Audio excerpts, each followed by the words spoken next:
Welcome to the Health Made Easy podcast. Health advice so easy, you'll feel more confident about your body, health, and life. And now, your host, Dr. Connie Jean.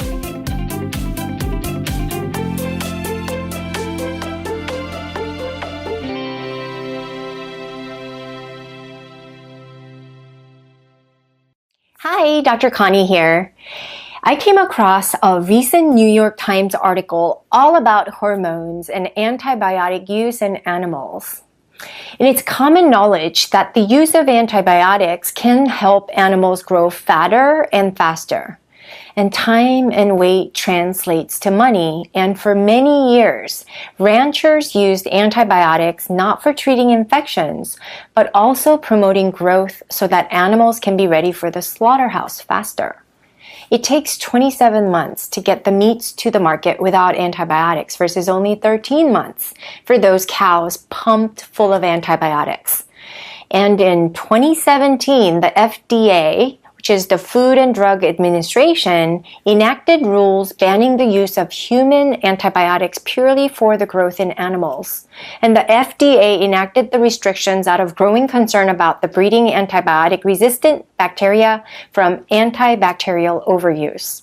Such resistant bacterial strains can be transferred to humans by contact with animals or raw meat and possibly through the consumption of undercooked meat. We know that antibiotics alter our microbiota composition, resulting in increased disease.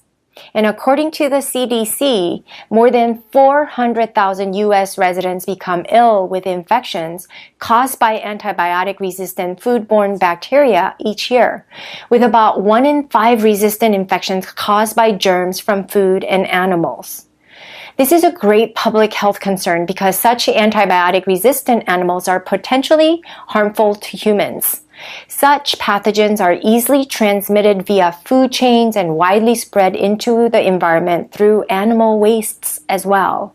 And despite the ban, there's speculation that the ranchers continue to use antibiotics in their animals to beef them up for more profit. And experts agree that the FDA rules have a giant loophole that allows farmers to continue to use antibiotics to prevent disease even in the absence of symptoms. You can use the antibiotics in food and water as long as the rancher can justify that it's for disease prevention rather than growth promotion, which is very easy to do. What's worse is that the vets working for certain feedlots seem more than happy to prescribe antibiotics that continue to fatten the livestock. And because the FDA does not collect data on the reason for the use of the drugs, it's hard to document and prove its abuse. We know that there's growing evidence that proves that the antibiotics we take can cause our gut microbiome to become unbalanced. We need such good, happy bacteria to allow for proper food digestion. This microbiome disruption is linked to the rise of obesity, diabetes in children, asthma, and allergies. And some research indicates a link to autism, Alzheimer's, and Parkinson's disease. And the truth is that significant research points to the importance of our microbiome in our overall health. And the destruction of such healthy bacteria in our gut cause an epidemic of chronic and drug-resistant disease. So what do? Well, understand the beef rankings. 100% grass-fed means it's the highest quality of organic meat available, which meet the following criteria. Animals are fed only grass from weaning, with supplement food only as needed. Animals are never confined to feedlots and are able to roam freely on pasture. And animals never receive antibiotics or growth hormones. And lastly, animals originate from American farms.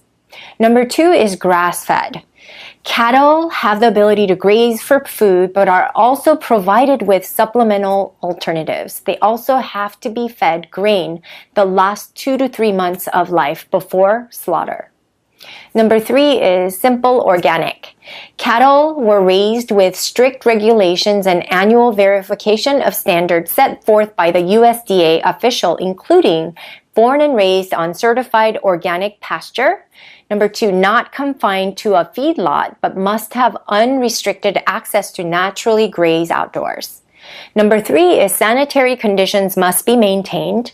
Number 4, cattle cannot be overcrowded. And number 5, all synthetic contaminant exposure must be avoided, including hormones, antibiotics, GMOs, and artificial fertilizers and pesticides. But the disadvantage of this is that they may be fed corn and or other grains, although this food source must be organic. Number 4 is natural. Standards for this label include minimally processed meat that meet the following criteria. No artificial ingredients such as preservatives, coloring, or flavoring, and cannot contain salt or additives, and can include meat raised in factory feedlots. No verification to know whether meat contains antibiotics or hormones. Food source for animals can be genetically modified. As a consumer, you must make informed choices.